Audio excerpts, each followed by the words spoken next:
പ്രധാനപ്പെട്ട ഒരു വിവരം വരികയാണ്. K Jayakumar IAS Thiruvithamkoor Devaswom board പ്രസിഡന്റായേക്കും അന്തിമ തീരുമാനം നാളെ ഉണ്ടാകും. മുഖ്യമന്ത്രി അടക്കമുള്ളവരുടെ നിർദ്ദേശപ്രകാരമാണ് കെ ജയകുമാറിന്റെ പേര് നിർദ്ദേശിച്ചത്. NK ഷിജു ആണ് തിരുവനന്തപുരത്ത് നിന്ന് ചേരുന്നത് വിവരങ്ങളുമായി. ഷിജു, കെ ജയകുമാറിന്റെ പേര് അല്പം സർപ്രൈസിംഗ് ആണ്. കാരണം ഒരു സിവിൽ സർവീസ് ഉദ്യോഗസ്ഥൻ ഈ പദവിയിലേക്ക് സമീപകാലത്ത് നമ്മുടെ ഓർമ്മകളിലില്ല. രാഷ്ട്രീയ നിയമനങ്ങളൊക്കെ വലിയ വിവാദങ്ങളിൽ പെട്ടതോടെ ആയിരിക്കുമോ ഇങ്ങനെ ഒരു ആലോചന?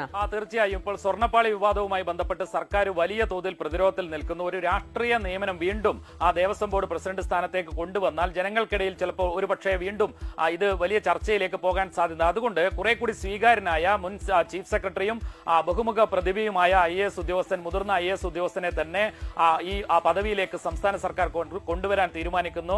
ഇന്ന് ചേർന്ന CPM സംസ്ഥാന സെക്രട്ടേറിയറ്റിൽ 5 പേരുകൾ വന്നതിൽ പരിഗണന കെ ജയകുമാർ IASനായിരുന്നു. കാരണം മുഖ്യമന്ത്രി അടക്കം അദ്ദേഹത്തിന്റെ പേരിനാണ് മുൻതൂക്കം നൽകിയത്.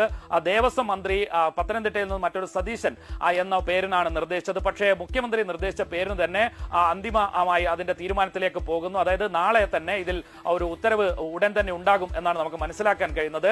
കെ ജയകുമാർ ഇതാദ്യമല്ല ശബരിമലയുടെ ചുമതലയിൽ വരുന്നത്. അദ്ദേഹം ദീർഘകാലം ശബരിമല ഹൈപ്പവർ കമ്മിറ്റിയുടെ ചെയർമാനായി പ്രവർത്തിച്ചിട്ടുണ്ട്.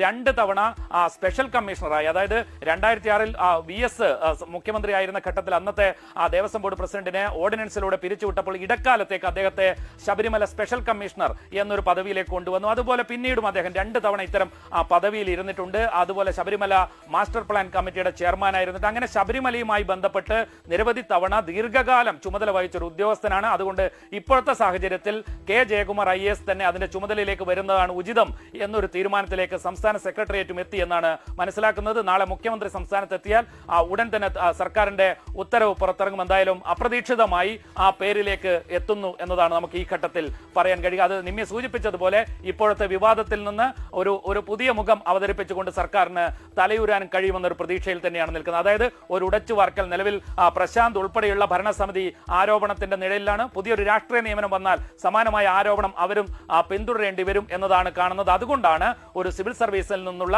ഒരു ഉദ്യോഗസ്ഥനെ ശബരിമലയെ നന്നായി അറിയുന്ന, ശബരിമലയിൽ ദീർഘകാലം പ്രവർത്തിച്ചു പരിചയമുള്ള IAS ഉദ്യോഗസ്ഥനായ കെ ജയകുമാറിനെ ഈ പദവിയിലേക്ക് കൊണ്ടുവരാൻ തീരുമാനമെടുത്തിട്ടുള്ളത്.